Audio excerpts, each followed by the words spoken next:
চলো বন্ধুরা, আজকে আরও একটা নতুন সত্যি ঘটনা নিয়ে চলে এসেছি। আজকের ঘটনাটা সংগ্রহ করেছি আমার এক বন্ধুর কাছ থেকে।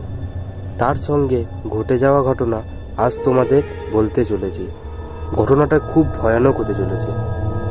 বন্ধুর নাম সে বলতে বারণ করেছে, তাই বলতে পারছি না। আমি ওকে একটা নাম দিচ্ছি যাতে তোমাদের বুঝতে সুবিধা হয়। শুভ। শুভ পেশায় একজন ট্রাক ড্রাইভার। চাষবাসের সিজনে তাকে নানান জায়গায় ট্রাক চালাতে যেতে হয়।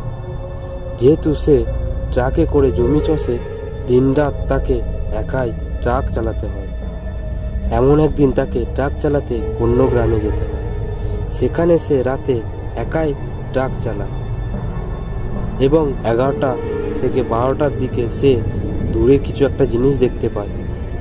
ট্রাক চালাতে চালাতে জিনিসটার কাছে চলে আসে এবং সে দেখে একটা গরু চড়ছে। তোরাতে গরু, এখানে আবার গরু কোথা দেখে আসবে? শুভ একটু ভয় পেয়ে যায়। তার কিছুক্ষণ পরেই দেখে গরুটা দু পায়ে দাঁড়িয়ে আছে।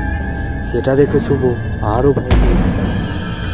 এদিক ওদিক থেকে শেয়ালে ডাকে জায়গাটা আরও ভয়ানক হয়ে ওঠে এবং শুভ ভাবে সে এখন কী করবে।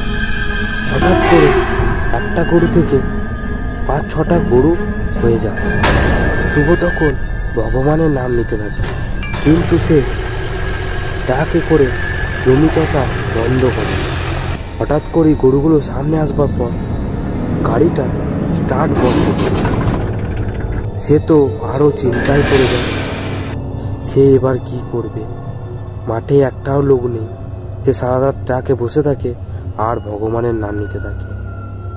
এ করে সারা রাত কাটিয়ে দেয় ট্রাকে বসেই শুভ। পরদিন সকালে লোকজন মাঠে কাজ করতে আসে। তারপর সে গাড়ি থেকে নেমে গাড়ি ঠিক করে বাড়ি ফিরে যায়।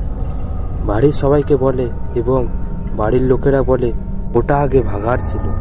ভাগাড় বলতে বোঝানো হয় যেখানে মরা গরু, মোষ, ছাগল, ভেড়া ইত্যাদি ফেলানো হয়। এবং সে বুঝতে পারে সে কালকে রাতে যা দেখেছে সেগুলোই গোভূতি ছিল। রাতে গাড়িটা খারাপ হয়েছিল, সেটা সে নিজেই ঠিক করতে পারত। হ্যাঁ, আরও একটা কথা, কালকে যদি গাড়ি থেকে শুভ নামতো তাহলে শুভকে মেরেই ফেলতো। এর কারণেই শুভ গাড়ি থেকে নামেনি। তো বন্ধুরা, ঘটনাটা শুনে তোমাদের কেমন লাগলো তা কমেন্ট করে জানিও। একটা লাইক, সাবস্ক্রাইব করে দিও, বন্ধুদেরকে শেয়ার করে দিও।